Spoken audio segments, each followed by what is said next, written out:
Alors, problème du stress. Pour vous faire un dessin avec le stress, nous en vivons tous. Quand vous écoutez n'importe quelle radio en boucle, on n'entend que des catastrophes. Un coup c'est le chômage, un coup c'est le terrorisme, un coup c'est un avion, un coup c'est un bateau. Bon, on ne va pas faire des dessins. Ça nous touche. Même si nous nous bétonnons, ça nous touche.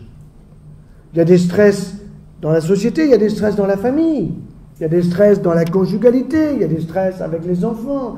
Si votre ado vous emmerde pas, c'est qu'il va mal. Il faut qu'il vous emmerde. Et ça vous stresse. Et là, vous voyez, je vous baisse le stress. Vous dites, ah bon, bah alors il va bien. Donc, on subit tout cela, mais on n'apprend pas à le gérer. On le subit. Mais alors, pour essayer de comprendre comment je subis, il faut que je vous explique quelque chose qui est un peu une synthèse du fonctionnement de ce qui se passe là-dedans. Parce que ce n'est pas avec nos pieds que nous pensons, c'est avec ce qui est là-dedans, nos neurones. 1000 milliards, il y en a pas mal. Les abeilles, elles en ont 1 million. Elles font moins de conneries que nous. Quand nous voyons tout ce que nous faisons avec nos milliards de cellules, il y a effectivement de quoi parfois s'inquiéter. Mais si nous faisons tant de bêtises, c'est parce qu'on ne nous a pas suffisamment informés sur comment ça marche là-dedans. Alors, soyons simples. Vous avez le cortex, 350 cm². Vous dites tant que ça? Oui, parce qu'il y a des vallées, oui, il y a des replis, mais c'est quand même utile.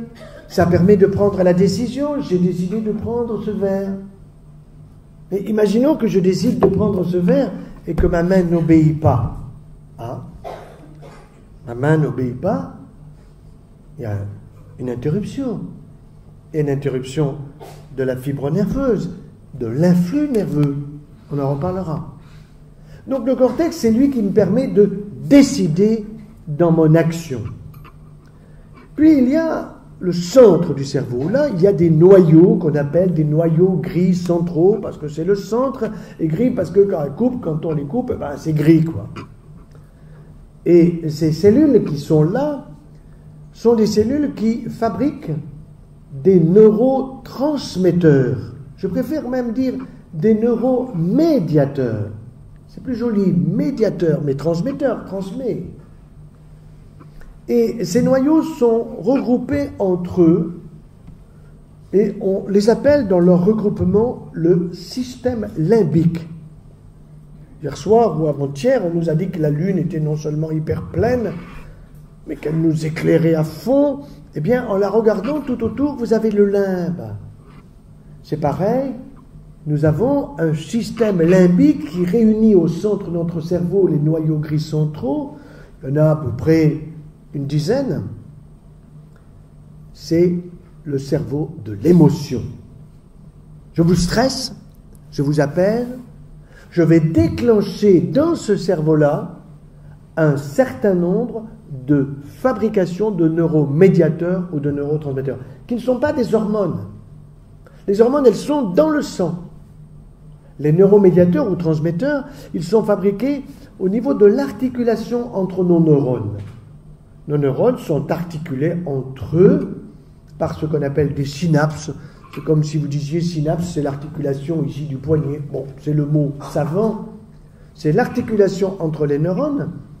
Et les neurones se connectent entre eux en fonction de ce que nous faisons, de ce que nous pensons. Bref, tant au niveau haut cortex cérébral qu'au niveau de ces noyaux gris centraux que nous ne respectons pas. Mais comment voulez-vous respecter des noyaux gris centraux que nous ne connaissons pas? Nous respectons ce que nous savons. Nous ne respectons pas ce que nous ne savons pas.